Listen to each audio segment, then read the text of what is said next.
दोस्तों, आज जो कहानी मैं आपको सुनाने जा रहा हूँ, ये कहानी है करोड़ों दिलों पे राज करने वाली श्रीदेवी के मर्डर मिस्ट्री की। 24 फरवरी 2018 की रात दुबई के काफी आलीशान होटल जुमेरा एमिरेट्स के रूम नंबर 2201 में आखिर ऐसा क्या हुआ था जो 25 फरवरी 2018 की सुबह दुबई के जुमेरा एमिरेट्स होटल से एक ऐसी खबर निकल के सामने आई जिसे सुनने के बाद किसी को भी इस बात पे यकीन नहीं हुआ। और वो खबर थी कि बॉलीवुड की पहली सुपरस्टार अभिनेत्री श्रीदेवी की मौत की, जिसमें बताया गया कि श्रीदेवी की मौत दुबई के एक होटल जुमेरा एमिरेट्स के रूम नंबर 2201 में नहाते समय टब में डूबने की वजह से हो गई। मगर क्या सच में श्रीदेवी की मौत टब में डूबने की वजह से हुई थी? दोस्तों, हमने श्रीदेवी की मौत की कहानी तो अब से पहले कई बार सुनी होगी, मगर इस वीडियो में हम आपको श्रीदेवी की मौत से जुड़े कुछ ऐसे पहलुओं के बारे में बताएंगे जो यकीनन आपने आज से पहले कभी नहीं सुने होंगे। जब आप श्रीदेवी की मौत से कुछ दिन पहले और उस रात रूम नंबर 2201 में क्या कुछ हुआ था, इन सब बातों के बारे में जानेंगे तो यकीनन आपके मन में भी ये सवाल जरूर आएगा कि एक 5 फुट 7 इंच लंबी महिला की मौत एक 5 फुट 1 इंच लंबे टब में डूबने की वजह से कैसे हो सकती है, और आखिर श्रीदेवी की रहस्यमयी मौत की पूरी सच्चाई क्या है, और उस रात श्रीदेवी की मौत से पहले उस रूम नंबर 2201 में क्या कुछ हुआ था, और मौत के बाद कैसे श्रीदेवी की मौत एक रहस्यमयी मौत में बदल गई। सब कुछ जानेंगे आज के इस पूरे एपिसोड में। नमस्कार दोस्तों, मैं अमनदीप चावला स्वागत करता हूँ आपका आपके अपने चैनल ट्रू क्राइम स्टोरी में। दोस्तों, श्रीदेवी का जन्म 13 अगस्त 1963 को तमिलनाडु के शिवकाशी में हुआ था और उन्होंने अपने फिल्मी कैरियर की शुरुआत जैसा चाइल्ड आर्टिस्ट 1967 में एक तमिल मूवी से की थी, जिसके बाद उन्होंने हिंदू, तेलुगु, तमिल जैसी कई फिल्मों में काम किया। और इसी सब के दौरान 2 जून 1996 को श्रीदेवी ने अनिल कपूर के भाई बोनी कपूर से शादी कर ली। तो ये तो थी श्रीदेवी के कैरियर की कहानी। अब बात करते हैं श्रीदेवी के रहस्यमयी मौत के बारे में। 20 फरवरी 2018 को बोनी कपूर के भांजे मोहित की शादी अनिल अंबानी की वाइफ की भतीजी के साथ दुबई में होनी थी। अब शादी काफी हाई प्रोफाइल होने की वजह से इस शादी में बॉलीवुड और बिजनेस वर्ल्ड से जुड़ी कई बड़ी हस्तियों ने शिरकत की, और इन्हीं सब बड़ी हस्तियों में से एक थी श्रीदेवी, जो कि 18 फरवरी 2018 को शादी में शामिल होने के लिए अपने पति बोनी कपूर और अपनी छोटी बेटी खुशी के साथ दुबई पहुंची थी, जहां उन्होंने 20 फरवरी को शादी अटेंड करी। और इसी शादी के दौरान उन्होंने काफी ज्यादा डांस और एंजॉय भी किया। और फिर शादी खत्म होने के बाद 22 फरवरी को श्रीदेवी के हस्बैंड बोनी कपूर अपनी छोटी बेटी खुशी के साथ इंडिया वापस लौट आए। मगर श्रीदेवी दुबई में ही रुक गई, क्योंकि उन्हें अपनी बड़ी बेटी के लिए कुछ शॉपिंग करनी थी, और साथ ही दुबई में ही श्रीदेवी की बहन भी रहती थी जिनसे वो मिलना भी चाहती थी,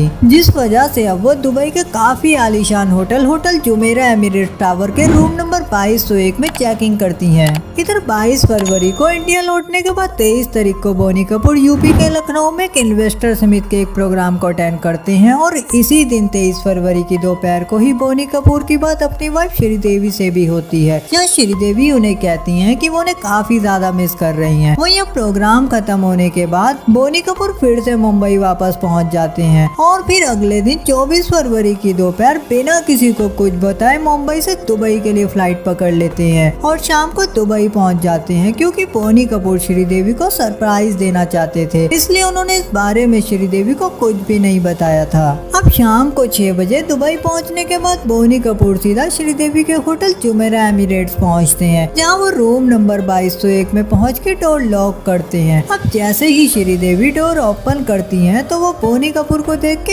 एकदम से चौंक जाती हैं, जिसके बाद बोनी कपूर और श्रीदेवी आपस में बैठ के कुछ देर बातें करते हैं, और फिर इसी दौरान बोनी कपूर श्रीदेवी से कहते हैं कि आप तैयार हो जाइए, मैं आपको एक रोमांटिक डिनर पे ले जाना चाहता हूँ। और ये सुनने के बाद श्रीदेवी काफी ज्यादा खुश हो जाती हैं, जिसके बाद श्रीदेवी ड्राइंग रूम से उठ के अपने मास्टर बेडरूम में तैयार होने के लिए चली गई, जिसके बाद बोनी कपूर टीवी पे मैच लगा के देखने लगे। और ये सब बातें बोनी कपूर ने अपने बयान में दुबई पुलिस को भी बताई थी। दरअसल उस दिन 24 फरवरी को इंडिया और साउथ अफ्रीका के बीच T20 मैच था, जिस मैच को बोनी कपूर ड्राइंग रूम में बैठ के देख रहे थे। अब मैच देखते देखते बोनी कपूर को 45 मिनट से भी ज्यादा का समय हो गया था, और श्रीदेवी को भी तैयार होने गए लगभग इतना ही समय हो चुका था, मगर श्रीदेवी अभी तक वॉशरूम से बाहर नहीं आई थी, जिसके बाद बोनी कपूर श्रीदेवी को आवाज देते हैं, मगर अंदर से कोई आवाज नहीं आती, जिसके बाद अब बोनी कपूर श्रीदेवी को वॉशरूम में 2 बार एंटर कॉल करते हैं, मगर श्रीदेवी कॉल भी पिक नहीं करती। अब बोनी कपूर वॉशरूम के बाहर से ही श्रीदेवी को आवाज देते हैं, मगर अब भी अंदर से कोई आवाज नहीं आती। जिसके बाद बोनी कपूर बाथरूम के दरवाजे को पुश करते हैं जो कि अंदर से लॉक ना होने की वजह से खुला हुआ था। अब वो जैसे ही बाथरूम के अंदर एंटर होते हैं तो उनके होश उड़ जाते हैं। वो देखते हैं कि श्रीदेवी पूरी तरह से बाथ टब के अंदर डूबी हुई थी, सिर से लेके पैर तक पूरी की पूरी पानी के अंदर, मगर वहीं टब के बाहर जमीन पे पानी की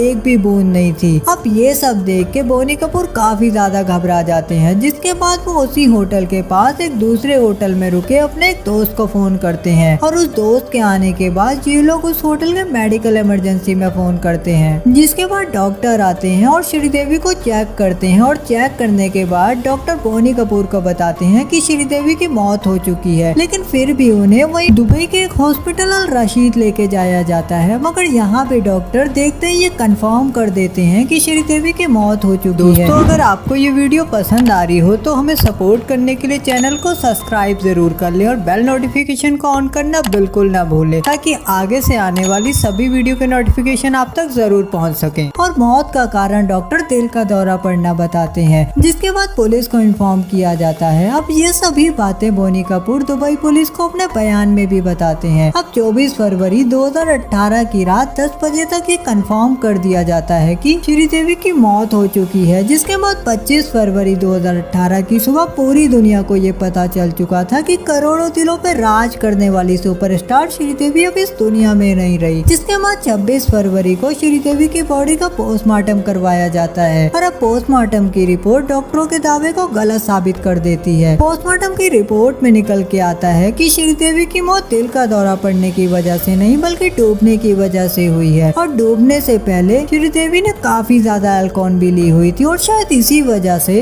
वो डूब गई और उन्हें होश नहीं रहा, जिस वजह से उनकी मौत हो गई। अब पोस्टमार्टम रिपोर्ट आने के बाद दुबई पुलिस की जांच का नजरिया भी बदल जाता है, क्योंकि इस पोस्टमार्टम रिपोर्ट आने के बाद दुबई पुलिस भी ये सोचने पे मजबूर हो जाती है कि 5 फुट 7 इंच लंबी एक महिला 5 फुट 1 इंच लंबे टब में डूब के कैसे मर सकती है। जिसके बाद पहली बार पुलिस को थोड़ा सा शक होता है। जिसके बाद इस केस को दुबई पुलिस से लेकर दुबई पब्लिक प्रोसिक्यूशन को दे दिया जाता है। उधर अब कपूर खानदान श्रीदेवी की डेड बॉडी को इंडिया लाने की कोशिश करने लगता है, मगर दुबई पब्लिक प्रोसिक्यूशन श्रीदेवी की डेड बॉडी को कपूर खानदान को सौंपने से इनकार कर देता है। उनका कहना था कि जब तक हम अपनी जांच पूरी नहीं कर लेते तब तक श्रीदेवी की डेड बॉडी को उनके घर वालों को नहीं सौंपा जाएगा। जिसके बाद अब दुबई पब्लिक प्रोसिक्यूशन अपनी जांच शुरू करती है और अब फिर से बोनी कपूर और बाकी सब लोगों के बयान लिए जाते हैं। उधर अब इसी चीज को लेके मीडिया में 2 तरह की खबरें आती हैं, जिसमें दुबई के 2 सबसे बड़े न्यूज़पेपर खलीफ टाइम्स और गल्फ न्यूज में अलग अलग खबरें छपती हैं। खलीफ टाइम्स के मुताबिक दुबई पब्लिक प्रोसिक्यूशन के ऑफिसर्स ने बोनी कपूर से 3 घंटे तक कड़ी पूछताछ की। वहीं गल्फ न्यूज के मुताबिक बोनी कपूर से कोई पूछताछ नहीं की गई थी, सिर्फ उनके बयानों को लिया गया था। जिसके बाद अब मीडिया में कई तरह की बातें चलने लगी कि क्या श्रीदेवी एक्सीडेंटल डूबी थी या उन्हें जानबूझ कर डुबाया गया था। अगर उन्होंने अल्कोहल ली भी हुई थी तो ये अल्कोहल उन्होंने खुद ली थी या उन्हें जानबूझ के पिलाई गई थी। और अगर श्रीदेवी की मौत डूबने की वजह से हुई थी तो डॉक्टरों ने पहले ही कैसे कह दिया था कि श्रीदेवी की मौत दिल का दौरा पड़ने की वजह से हुई है। और उसी शाम बोनी कपूर इंडिया से दुबई क्यों गए थे। उधर अभी ये सब खबरें चल ही रही थी कि इन्हीं सब के बीच एक खबर और सामने आई, जिसमें उसी होटल में काम करने वाले एक स्टाफ ने ये दावा किया कि उसी शाम श्रीदेवी ने अपने रूम नंबर 2201 से एक फोन किया था, जिसमें उन्होंने पानी लाने को कहा था। वो जैसे ही होटल का स्टाफ पानी लेके श्रीदेवी के रूम के बाहर पहुंचा और उसने डोर लॉक किया तो अंदर से कोई जवाब नहीं आया। जिसके बाद उसने कुछ देर और डोर लॉक किया, मगर अब भी अंदर से कोई जवाब नहीं आया। जिसके बाद उस स्टाफ ने अपने सीनियर को इन्फॉर्म किया। अब सीनियर के वहां पहुंचने के बाद फिर से डोर लॉक किया गया, मगर अब भी अंदर से कोई रिस्पॉन्स नहीं आया। जिसके बाद मास्टर की से डोर ओपन किया गया और वो लोग रूम के अंदर एंटर हुए। जिसके बाद जब इधर उधर देखा गया तो उन्होंने पाया कि साथ वाले मास्टर बेडरूम से अटैच बाथरूम का दरवाजा खुला हुआ है। जिसके बाद वो जैसे ही बाथरूम तक पहुंचे तो उन्होंने पाया कि श्रीदेवी उस बाथरूम के टब में पूरी तरह से डूबी हुई थी। जिसके बाद मेडिकल इमरजेंसी में फोन किया गया और डॉक्टरों को बुलाया गया। जहां डॉक्टरों ने श्रीदेवी को चेक किया तो उनकी सांसें चल रही थी। जिसके बाद उन्हें हॉस्पिटल पहुंचाया गया, जहां डॉक्टरों ने उन्हें मृत घोषित कर दिया। इस तरह बोनी कपूर और होटल स्टाफ के बयान दोनों में ही काफी ज्यादा फर्क था। मगर इतना ज्यादा फर्क होने के बावजूद भी दुबई पुलिस ने इस होटल स्टाफ के बयान को अपनी जांच में शामिल ही नहीं किया। और अब उनकी मौत के 3 दिन बाद दुबई पब्लिक प्रोसिक्यूशन ने अपनी एक रिपोर्ट जारी करी, जिसमें उन्होंने बताया कि श्रीदेवी की मौत डूबने की वजह से हुई है और उनके डूबने की वजह एक एक्सीडेंटल है। इसके पीछे किसी भी तरह की कोई साजिश नहीं है। अब दुबई पब्लिक प्रोसिक्यूशन की रिपोर्ट आने के बाद भी श्रीदेवी की डेड बॉडी को इंडिया लाने में काफी ज्यादा दिक्कत हो रही थी और इसी वजह से लगातार डिले भी होता जा रहा था, क्योंकि दुबई से इंडिया किसी की भी डेड बॉडी ले जाने में काफी ज्यादा पेपर वर्क होता है। अब लगातार डिले होता देख कपूर खानदान ने शाहरुख खान से मदद मांगी, क्योंकि शाहरुख खान को दुबई में काफी ज्यादा पसंद किया जाता है, जिस वजह से उनकी वहाँ के शेखों के साथ काफी अच्छी जान पहचान है। फिर शाहरुख खान ने दुबई में अपनी जान पहचान का इस्तेमाल करते हुए श्रीदेवी की डेड बॉडी को इंडिया ले जाने के लिए सभी पेपर वर्क को जल्दी कंप्लीट करवाया, जिसके बाद अब श्रीदेवी की डेड बॉडी को भारत लाने की तैयारियां शुरू की गई। और फिर 27 फरवरी 2018 को श्रीदेवी के पार्थिव शरीर को अनिल अंबानी के प्राइवेट प्लेन से भारत लाया गया, जिसके बाद 28 फरवरी 2018 को पूरे राष्ट्रीय सम्मान के साथ उनका मुंबई में अंतिम संस्कार किया गया। तो ये तो थी कहानी श्रीदेवी की मौत से लेके उनके अंतिम संस्कार तक की। मगर अब बात करते हैं उन 3 दिनों के बीच हुए कुछ घटनाक्रमों के बारे में, जिसने श्रीदेवी की मौत को एक मिस्टीरियस मौत में बदल दिया और श्रीदेवी की मौत पे कई सारे सवाल भी खड़े कर दिए। और ये कहा जाने लगा कि श्रीदेवी की हत्या काफी ही चालाकी से की गई है। श्रीदेवी की मौत को लेकर सबसे पहला सवाल तो यही था कि श्रीदेवी को सबसे पहले किसने देखा, क्योंकि दुबई मीडिया की रिपोर्ट्स के मुताबिक 2 तरह की खबरें सामने आई। पहली खबर में श्रीदेवी को बाथटब में सबसे पहले बोनी कपूर ने देखा था, जबकि दूसरी खबर में श्रीदेवी को उसी होटल के स्टाफ ने सबसे पहले देखा था और उन्हें हॉस्पिटल पहुंचाया था। मगर दुबई पुलिस ने बोनी कपूर के बयान के आधार पे ही इस पूरे केस की जांच की और उस होटल के स्टाफ के बयान को नजरअंदाज कर दिया। दोस्तों, अगर अभी तक आपने चैनल को सब्सक्राइब नहीं किया है तो चैनल को सब्सक्राइब जरूर कर लें और साथ ही बेल नोटिफिकेशन को ऑन करना बिल्कुल ना भूलें, ताकि आगे से आने वाली सभी वीडियो के नोटिफिकेशन आप तक जरूर पहुंच सके। अगर उस होटल स्टाफ के बयान को भी पुलिस सीरियस लेके जांच करती तो शायद सच सबके सामने आ सकता था, मगर ऐसा ना करने की वजह से दुबई पुलिस की जांच भी शक के घेरे में आ जाती है। अब दूसरा सबसे बड़ा सवाल, बोनी कपूर ने अपने बयान में बताया था कि जब वो बाथरूम में पहुंचे तो श्रीदेवी पूरी तरह से टब में डूबी हुई थी, जिसे देख के वो काफी ज्यादा घबरा गए और उन्होंने वहीं उसी होटल के पास एक दूसरे होटल में रुके अपने एक दोस्त को फोन किया। और यहीं पे सबसे बड़ा सवाल खड़ा होता है कि इस तरह की सिचुएशन में बोनी कपूर को सबसे पहले उसी होटल के मेडिकल इमरजेंसी में फोन करना चाहिए था और किसी डॉक्टर को बुलाना चाहिए था या उस होटल के रिसेप्शन पे फोन करना चाहिए था, जबकि बोनी कपूर ने होटल को इन्फॉर्म करने के बजाय अपने किसी दोस्त को फोन किया और दोस्त को फोन करने के बाद उसके होटल आने में भी काफी टाइम लगा। और इतनी देर तक बोनी कपूर चुप क्यों बैठे रहे? उन्होंने होटल को क्यों नहीं इन्फॉर्म किया? उन्होंने डॉक्टर को क्यों नहीं बुलाया? उन्होंने श्रीदेवी को हॉस्पिटल क्यों नहीं पहुँचाया? उन्होंने पुलिस को इन्फॉर्म क्यों नहीं किया?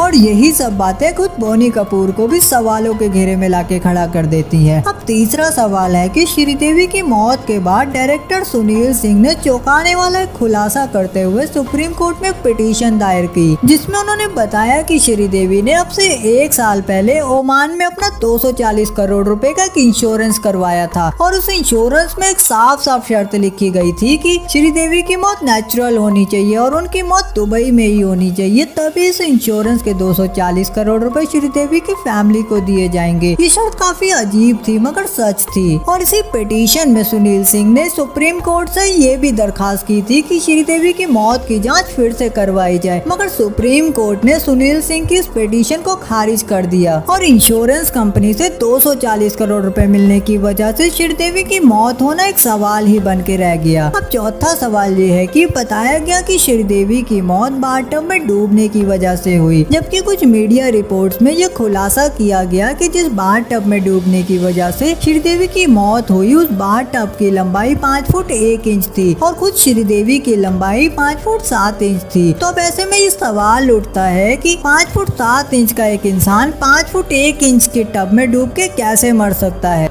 मुझे ये देखकर बड़ा थोड़ा सा अजीब लग रहा है कि श्रीदेवी ने अगर शराब पी थी और शराब पीकर वो नहाने जाने वाली थी और अगर आपको ये स्क्रीन पे बाथरूम दिख रहा है, उस होटल के बाथरूम में ऐसा अगर बाथटब है तो इसमें श्रीदेवी गिरी और गिरने के बाद में उसमें उसने पानी भर के रखा था और उसमें डूब के मर गई।